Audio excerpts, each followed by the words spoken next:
Hey, boys! Look what I got here! Hey, where are the white women at? Do you remember a movie that turned the entire Western genre into one giant joke, using fart jokes, racism, breaking the fourth wall, and making all of Hollywood panic? That's Blazing Saddles. In 1974, Mel Brooks brought us a movie that from the outside looks like a serious classic Western with cowboys, a small town, and bandits. But in reality, Blazing Saddles is the craziest, hilarious bomb in movie history, turning the cowboy movie genre into a stupid joke, satirizing racism, and smashing every filmmaking rule. The main character is Sheriff Bart, a black sheriff played by Cleavon Little, appointed to sabotage a white town, along with Gene Wilder as the drunken Waco Kid, Madeline Kahn as the saloon whore singer, and Harvey Korman as the villain. With an extremely high joke density, visual gags, slapstick, and insane breaking the fourth wall scenes, Blazing Saddles packs hundreds of jokes into just 93 minutes, leaving audiences both shocked and laughing hysterically. The movie is the peak of Mel Brooks' style, using crude humor to criticize society, straight-faced acting in absurd situations, and being willing to offend everyone. And behind that chaotic appearance is a production story even crazier than the film itself. From the script written amid arguments, the studio wanting to cut most of the movie, to the campfire fart scene that caused huge controversy. Today we're counting down the 15 strangest facts about Blazing Saddles that you may never have known. And stay until number 1 because the movie almost got completely canceled before release. Once you're comfortable, buckle up, get ready to laugh your head off, and don't forget to hit like and subscribe so YouTube knows you love diving deep into cinematic nostalgia. Prepare for Mel Brooks' craziest, hilarious journey. Number 15, the origin from the Tex-X idea and the craziest writer's room in Hollywood. Blazing Saddles started from a simple idea called Tex-X, proposed by screenwriter Andrew Birdman in 1971. Mel Brooks bought the rights to the idea cheaply and decided to turn it into an extreme Western parody. To write the script, Brooks assembled a writer's room with some astonishing names: Richard Pryor, Andrew Birdman, Norman Steinberg, and Alan Euger. The writer's room became a real chaotic battlefield. They argued, yelled, drank, and even came close to fighting at times. Richard Pryor brought sharp and extremely sensitive lines about racism, while Mel Brooks would laugh and then scream, "We're going too far," before continuing to write. Brooks later said the script was written in a drunken fistfight atmosphere, both drunk and arguing. There were days they sat from morning to night just debating whether to keep or cut a joke. Richard Pryor was especially important because he was black and helped Brooks dare to push the limits of racial humor. The entire script was completed in a few months, but full of blood and sweat. The initial idea was just a regular comedy western, but after Pryor joined, it quickly became the most powerful satire of racism that Hollywood had ever seen. It was the madness in that writer's room that shaped the nothing is off limits identity of Blazing Saddles. And if it weren't for that chaotic room, the movie would certainly never have existed in the crazy and bold form we know today. Number 14, Richard Pryor almost played Sheriff Bart, but the studio absolutely forbade it. When Mel Brooks started casting for Blazing Saddles, he decided right from the start that the role of Sheriff Bart, the smart and cool black sheriff, had to go to Richard Pryor. Pryor was not only one of the best comedians at the time, but also a co-writer of the script, contributing many sharp and sensitive lines about racism. Brooks believed only Pryor could bring the perfect combination of humor and social weight to the character. However, when Brooks brought Pryor's name to the table with Warner Brothers, the studio immediately rejected it outright. The reason was Richard Pryor's history of addiction and personal issues at the time. Warner Brothers feared Pryor would cause trouble on set and damage the film's image. Mel Brooks was furious, even almost abandoning the project entirely and declaring he wouldn't make the movie without Pryor.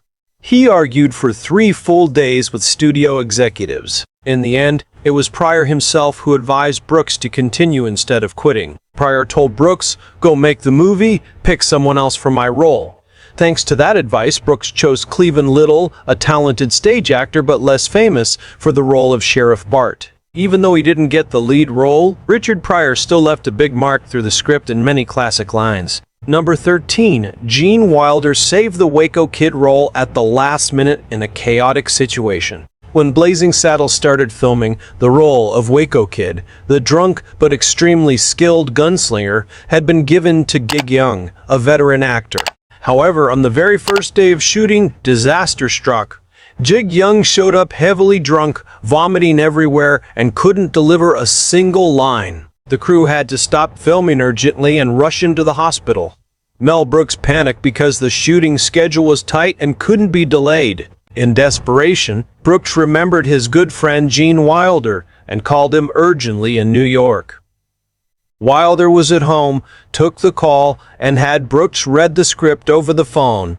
Within just a few hours, Wilder agreed to take the role and flew on the first plane to Los Angeles.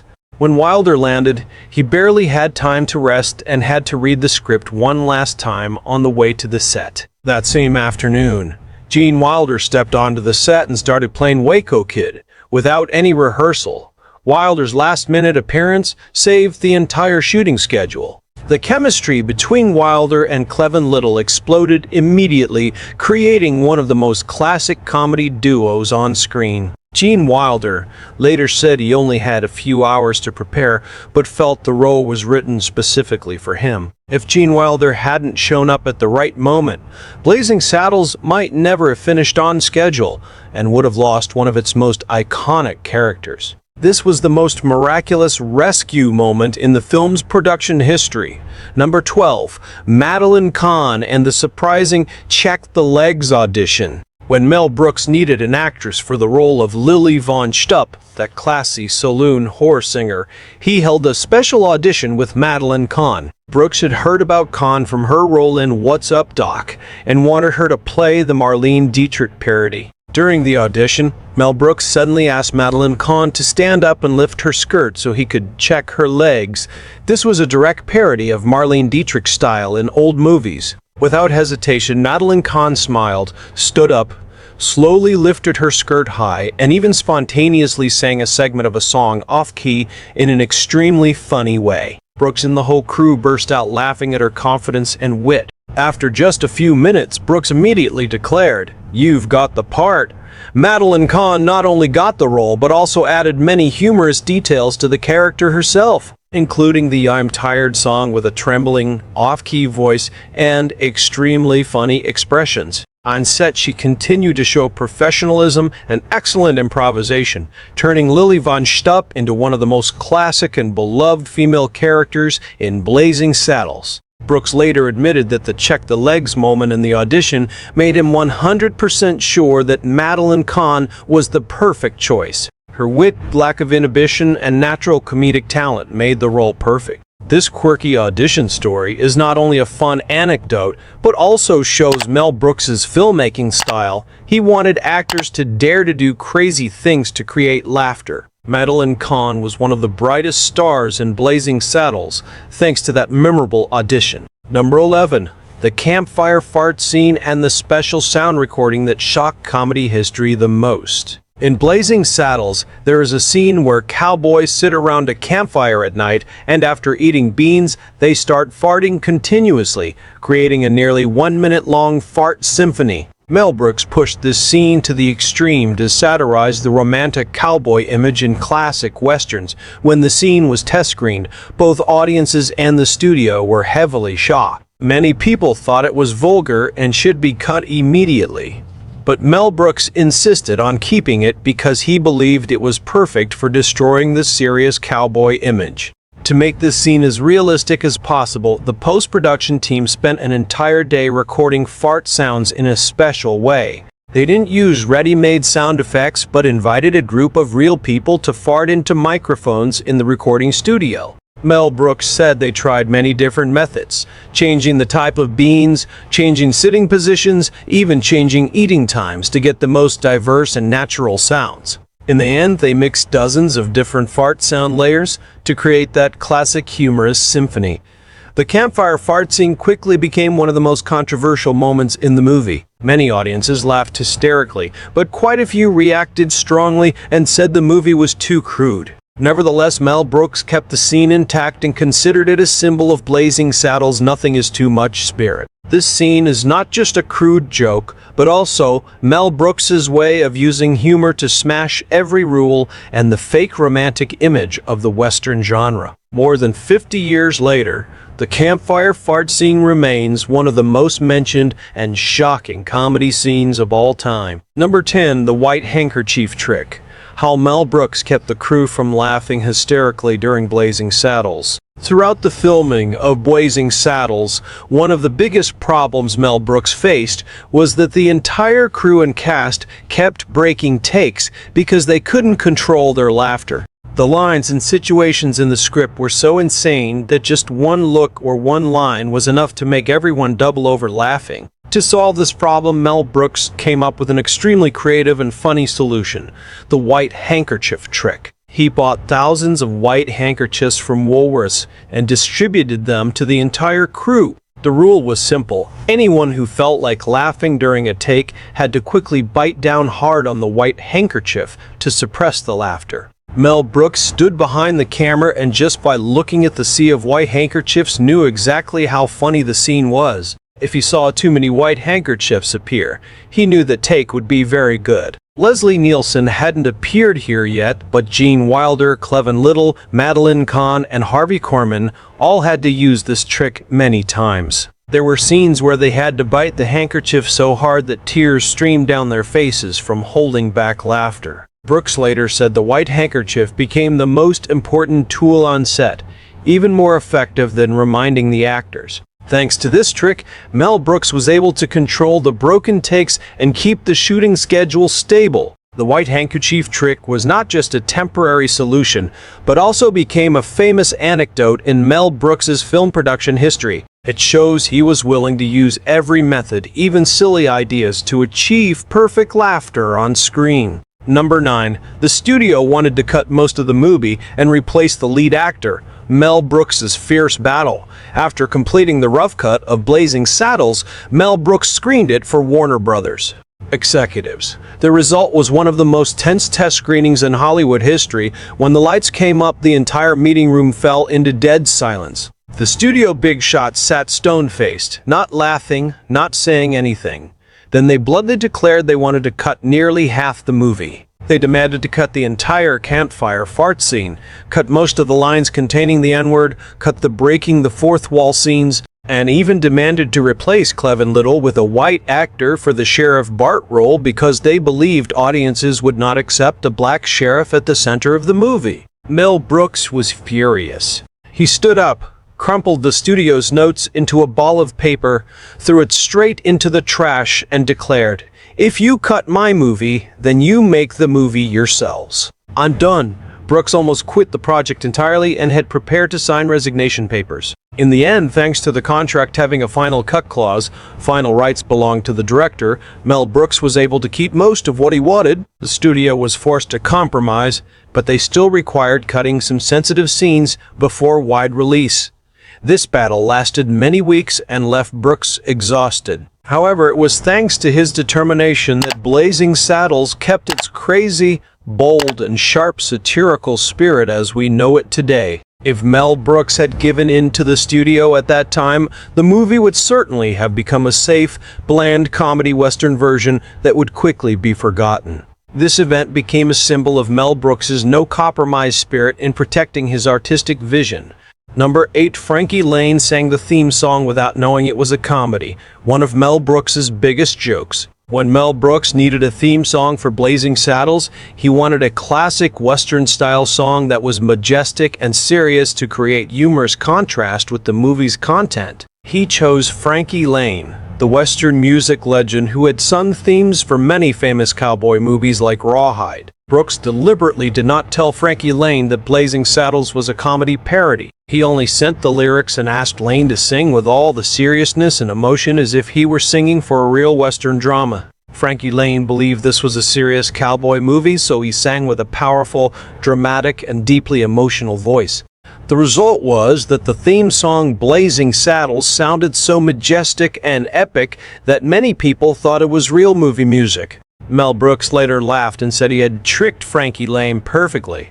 When Lane first watched the movie after its release, he was heavily shocked and extremely confused because his solemn song was used for a movie full of fart jokes, racism, and stupid situations. Nevertheless, Frankie Lane was still very happy and proud because his song became famous thanks to Blazing Saddles. This theme song quickly became one of the movie's classic highlights, creating an extremely large humorous contrast between the serious music and the crazy content. This is a classic example of Mel Brooks's filmmaking style, using the most serious elements to serve the stupidest jokes. Number 7. Breaking the fourth wall and the craziest ending scene in comedy history. Blazing Saddles is famous for boldly and repeatedly breaking the fourth wall. Mel Brooks not only had characters talk to the audience, but also took the entire movie out of the Western world and straight into real Hollywood.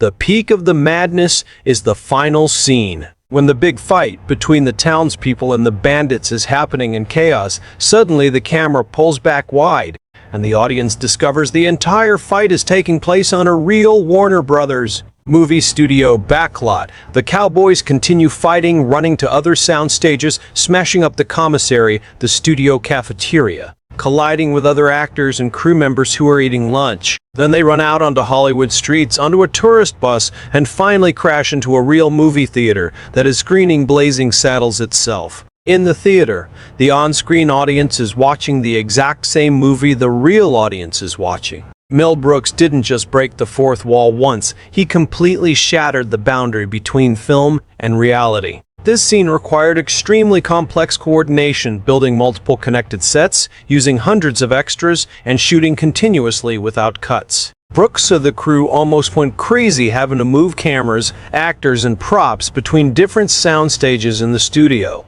This was not just a clever joke, but also Mel Brooks's declaration, "This is a movie, and I have the right to do whatever I want." This crazy ending scene has become one of the most classic moments in comedy, influencing many films afterward. It proves that Blazing Saddles not only parodied westerns, but also parodied the Hollywood film industry itself. More than 50 years later, this breaking the fourth wall scene still leaves audiences both amazed and laughing hysterically every time they watch it. That is the peak of Mel Brooks' creativity and daring.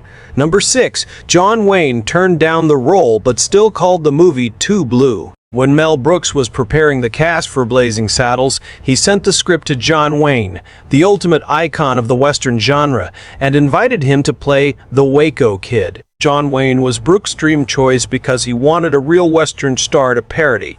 However, after reading the script, John Wayne flatly refused. He told Mel Brooks that he really liked the movie idea, but the content was too blue, meaning too vulgar, crude, and not suitable for his family image. Wayne was especially unhappy with the fart scene, the lines containing the N-word, and the series of sensitive jokes. Even though he turned down the role, John Wayne still praised Mel Brooks for his boldness and said, "I'll be the first one in line to buy a ticket to your movie." Mel Brooks later retold this story with a big smile, considering it one of the greatest compliments he had ever received. John Wayne's refusal opened the door for Gene Wilder to take the Waco Kid role, and it turned out to be the perfect choice. This story became a fun behind-the-scenes anecdote, showing that even a Western legend like John Wayne was shocked by the level of madness in Blazing Saddles. At the same time, it also confirmed that Mel Brooks had truly pushed the limits of humor to the point where even the king of cowboys had to shake his head. Although he didn't act in it, John Wayne indirectly contributed to the movie's appeal when his "too blue" comments spread and made many people curious to see this outrageous movie. Number 5. Low budget but extremely chaotic filming. One of the production miracles of Blazing Saddles. With a budget of only $2.6 million, an extremely modest amount, even in 1974, Mel Brooks still had to make an ambitious movie with hundreds of extras, many complex sets, and countless physical gags. Filming quickly became real chaos. The crew had to move constantly between different sound stages at Warner Brothers studio, from fake deserts to the main street of Rock Ridge Town, then to other stages to shoot the breaking the fourth wall scenes. There were days they had to build and tear down sets in just a few hours. The cast and crew often broke takes because they couldn't control their laughter, forcing Mel Brooks to use the white handkerchief trick to keep everyone quiet. Cleavon Little and Gene Wilder many times barely kept straight faces when acting together. In addition, the studio kept interfering, sending memos demanding cuts to this scene or that, causing Brooks and the crew to argue fiercely. The weather also didn't help. Scorching sun on the outdoor locations left everyone exhausted. Despite the tight budget, Mel Brooks still demanded high quality in every gag, from the campfire fart scene to the chaotic final fight. Many scenes had to be shot over and over because of laughter from the crew. Brooks later admitted that the filming of Blazing Saddles was one of the most chaotic and stressful periods of his career. But it was that very chaos combined with the limited budget that forced the crew to be creative and work with a do-what-you-can spirit. The result was a movie that looked grand, crazy, and professional, far beyond the actual money spent. Number 4. Test screenings and completely opposite reactions between black and white audiences. After completing the first cut of Blazing Saddles, Mel Brooks held multiple test screenings to see real audience reactions. The results were extremely interesting and surprising. At screenings with mostly white audiences, people were often silent or reacted uncomfortably when the N-word and racial satire jokes appeared. Many said the movie went too far and could be offensive. In contrast, at screenings with mostly black audiences, the atmosphere was completely different. They laughed loudly, clapped, and responded very strongly to the most sensitive lines. Some black audience members even laughed louder at segments where white audiences stayed silent. Mel Brooks later said he was extremely surprised by this clear difference. Richard Pryor, who contributed to the script, explained that black people understood better the satirical meaning behind those jokes. So they didn't feel offended, but instead found it funny because the movie was directly attacking the stupidity of racism. These test screenings helped Mel Brooks gain much more confidence. Even though the studio was still worried about the content, Brooks decided to keep almost the original version because he believed the movie would work well with real audiences. In the end, real theater reactions proved him right. Blazing Saddles became a phenomenon and was embraced by both groups of audiences, even if the way they laughed and understood the movie differed somewhat. These test screenings not only saved the movie from further cuts, but also became an interesting lesson about how humor and satire are received differently depending on cultural background. Number 3.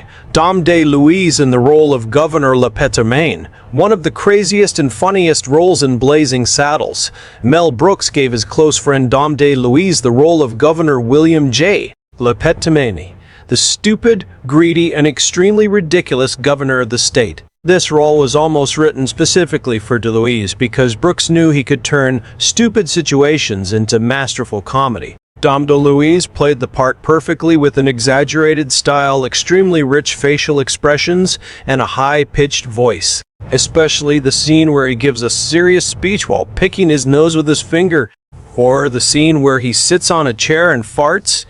Many of Governor Maine's funny scenes were improvised by Dom DeLuise right on set. Mel Brooks said he only needed to say, "Dom, do whatever, as long as it's stupid."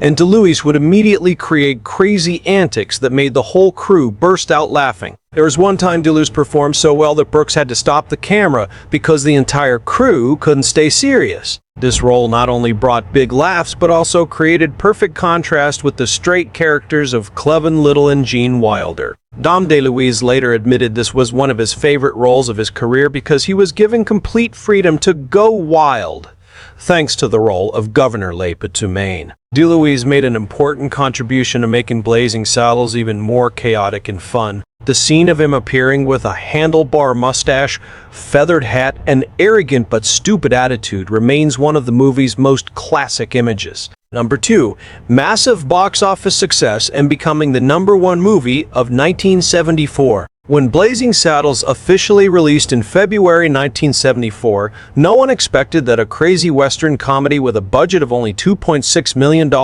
could create such a huge sensation. The movie quickly became a box office phenomenon, earning a total of over $119.6 million in the US and Canada alone, an extremely impressive number at the time. Adjusted for inflation, that gross is equivalent to more than $700 million today. Blazing Saddles was not only the most successful comedy of 1974, but also the highest-grossing movie in the entire United States that year, surpassing even The Towering Inferno and Young Frankenstein, also by Mel Brooks. This success was even more astonishing because the studio had low expectations for the film. It almost got heavily cut, and it was only released with modest expectations. Audiences flocked to theaters because they wanted to see the bold jokes, the shocking fart scene, and the appearance of Sheriff Bart, a black sheriff in the middle of a white town. Word of mouth spread extremely fast, keeping the movie at #1 at the box office for many consecutive weeks.